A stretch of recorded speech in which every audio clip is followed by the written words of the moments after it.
There is a particular kind of exhaustion that sleep does not cure. It is the morning stiffness that greets one upon waking, a sense that the joints have aged decades overnight. It is the mental fog that descends without warning, making simple thoughts feel like a struggle. This feeling that the body is somehow fighting itself is not merely a consequence of age, but a forgotten biological ratio. Not more exercise or a new supplement could hold the key to extinguishing this internal fire. The answer is not found in what one adds to the body, but in understanding what is already fueling the flames. At the heart of these seemingly disconnected ailments, the aching knees, the cloudy memory, the pervasive fatigue, is a single, unifying process. It is a condition medical science refers to as low-grade chronic inflammation. It is not the loud, obvious inflammation of a sprained ankle, which is a sign of a healthy body rushing to heal itself. This is a different beast entirely. Think of it as a silent, smoldering fire within the very walls of one's own house. It burns without smoke, without an alarm. For years, even decades, it slowly weakens the structure, degrades the wiring, and compromises the integrity of the entire system from the inside out. This is what chronic inflammation does. In the joints, it contributes to the persistent ache and stiffness that can make a morning walk feel like a monumental task. In the brain, this fire can disrupt neural pathways, contributing to the frustrating fog and lapses in memory that many chalk up to just getting older. And throughout the body's energy systems, it creates a constant state of high alert, draining precious resources and leaving one in a state of perpetual, unexplained fatigue. The body is so busy fighting this invisible, internal battle that there is little energy left for living. This changes everything. One may live with this condition for 20 years, attributing each symptom to a separate cause, visiting different specialists for the joints, the mind, and the fatigue, never realizing they are all branches growing from the very same root. The system is interconnected. The fire is systemic. The modern medical approach often involves treating these branches, prescribing a pill for the pain, another for the brain, perhaps another for energy. But this is akin to trimming the leaves of a dying tree while ignoring the poison soil it grows in. True wellness requires a deeper question. But what is the spark that lights this internal fire?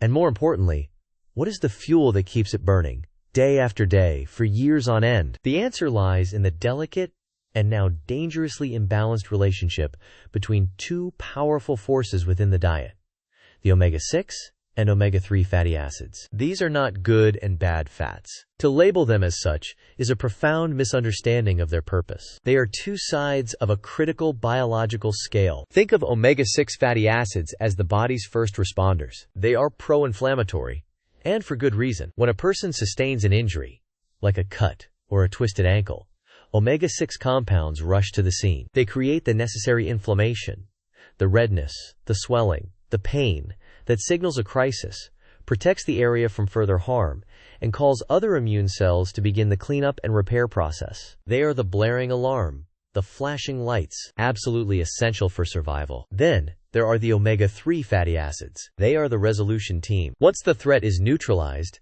and the repair work has begun, omega-3s arrive to calm the system down. They are anti-inflammatory. Their job is to turn off the alarm, disperse the emergency crews, and restore peace and order to the cellular neighborhood. They are the all-clear signal that allows the body to return to a state of balance and healing. One cannot function without the other. The alarm is useless if it never stops ringing. The cleanup crew is useless if the alarm never sounds in the first place. For millennia, the human diet provided these two essential fats in a finely tuned balance. Anthropological evidence suggests our ancestors consumed them in a ratio of roughly 1:1, or perhaps 2:1. For every call to alarm, there was an equal and opposite signal to stand down. The system worked in perfect harmony. But in the last 100 years, the modern food environment has radically, catastrophically altered this ratio. For much of human history, our ancestors consumed these fats in a ratio of nearly 1:1. Today, studies from the National Institutes of Health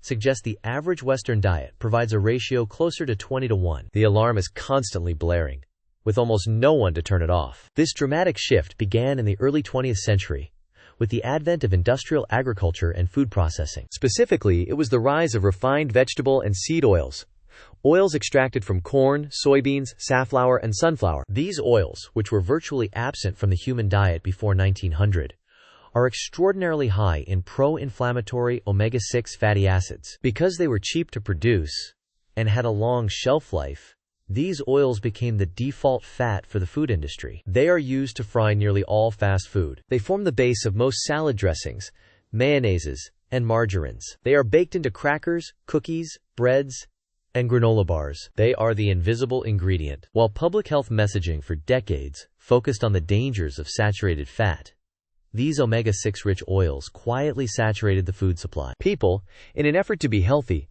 diligently swapped butter for margarine or used vegetable oil for cooking, not realizing they were trading one problem for another, far more insidious one. Simultaneously, the consumption of omega-3 rich foods plummeted. Wild-caught, fatty fish became more expensive and less common. Cattle and other livestock, which naturally have a healthier fat profile when raised on grass, were moved to feedlots and fed diets of corn and soy, which in turn altered the fatty acid composition of their meat and milk. The result is a nutritional catastrophe hiding in plain sight. The average person is now consuming an unprecedented amount of pro-inflammatory fuel while being starved of the very nutrients needed to put out the fire. The body's alarm system is effectively jammed in the on position. The silent fire, then, is fueled by an invisible ingredient hidden in almost every aisle of the grocery store, present in the very foods people often turn to for convenience and comfort. The first step to quenching this fire is not about adding something new,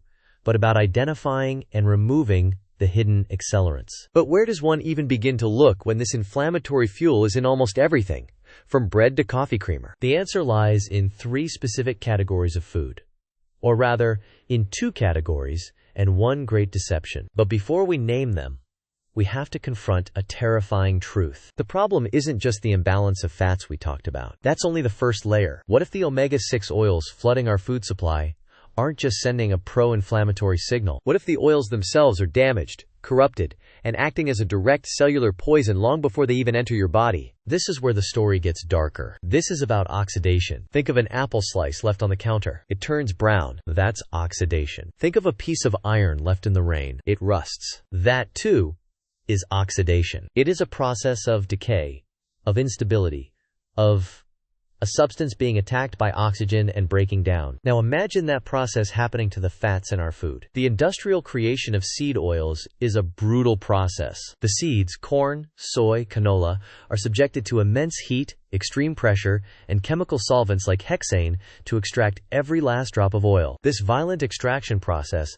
bombards the fragile polyunsaturated fats with heat, light, and oxygen, causing them to oxidize. They are, in essence, rancid from the moment they are created. They are born damaged. To hide this rancidity, the oil is then chemically bleached and deodorized to make it look and smell clean. But the damage is still there, on a molecular level. It's like putting a fresh coat of paint on a rusted-out car. So the first category of inflammatory fuel is precisely this: industrial seed and vegetable oils. We're talking about soybean oil, corn oil, canola oil, safflower oil, sunflower oil, cottonseed oil, and grapeseed oil. These are the fats that form the foundation of our modern processed food world. They are the invisible, pre-damaged accelerants that have been poured onto the smoldering embers of our collective health. But this silent fire needs more than just fuel. It needs an accelerant to make it burn hotter and faster. This brings us to the second category, a more familiar villain who we've completely misunderstood: refined sugars and advanced glycation end products. We all know sugar is bad. We think of empty calories, weight gain, diabetes, but its role in the silent fire is far more sinister. When you consume excess sugar and refined carbohydrates like white flour, which the body treats just like sugar, a destructive process called glycation occurs. Imagine these sugar molecules as sticky, rogue agents in your bloodstream. They begin to randomly attach themselves to proteins and fats, the very building blocks of your body. This isn't a normal biological process.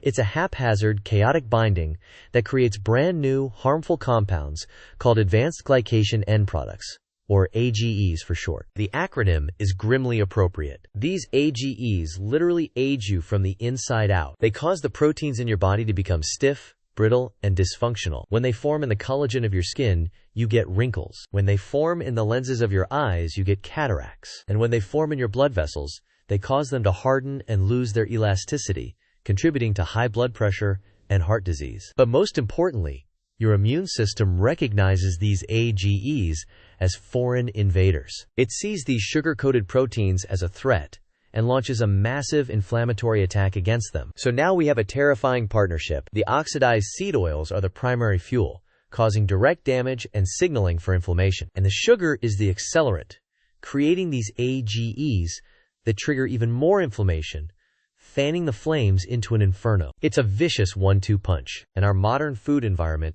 delivers this punch in nearly every single packaged product. Which brings us to the third category, the great deception, the healthy imposters. This is perhaps the most insidious part of the entire problem, because this is where the food industry co-opts the language of health to sell you the very things that make you sick. You, trying to do the right thing, are led directly into the fire. Take salad dressing, the perfect example. You've prepared a beautiful salad full of vibrant, anti-inflammatory vegetables. You're making a healthy choice. Then you pour on a dressing. The first ingredient, soybean oil, a highly processed, oxidized omega-6 fat. The second or third ingredient, high fructose corn syrup or sugar. You've just doused your healthy meal in the exact 1-2 punch of inflammation we just described. You've turned your salad into a vehicle for the very fire you're trying to put out. Or how about a granola bar, marketed as a wholesome, on-the-go snack for hikers and health-conscious people? Flip it over. The base is often oats mixed with puff pastry made from refined flour, held together by corn syrup and various sugars, and bound with sunflower or canola oil. It's not a health food. It's a candy bar masquerading as a health food. This deception is everywhere. The heart-healthy margarine spread that replaced butter? It's often a chemical concoction of those same damaged vegetable oils. The low-fat yogurt? The fat has been removed, but to make it palatable, it's been loaded with sugar, sometimes as much as a can of soda. The plant-based meat alternatives?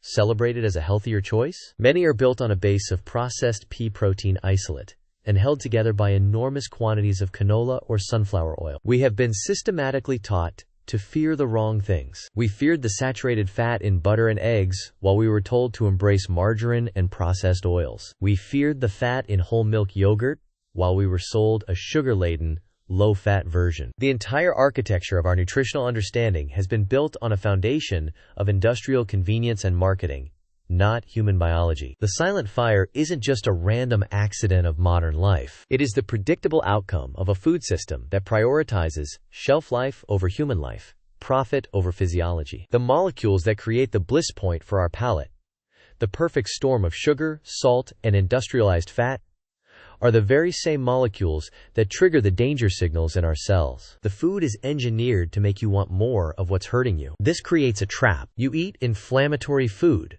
which makes you feel fatigued, achy, and unwell. To feel better, you reach for comfort food, for a quick hit of energy, which is almost always a processed food high in those same inflammatory ingredients. It's a feedback loop from hell, a biological prison where the bars are made of bread, the water is soda, and the guards are the very companies you trust to feed your family. We are not just fighting a nutritional mistake. We are fighting a carefully engineered system designed to hijack our most ancient biological survival mechanisms. So how does an individual even begin to dismantle a machine this vast, this powerful, this intimately woven into the fabric of daily life? Where does the revolution begin? It doesn't begin in the halls of government or in the boardrooms of corporations. It begins in a place far more personal, far more radical, your own kitchen. But even there, the enemy has already infiltrated. I'm not just talking about the processed food in your pantry. I'm talking about the very tools you use to prepare your meals. That non-stick skillet you use every morning for your eggs? That convenient,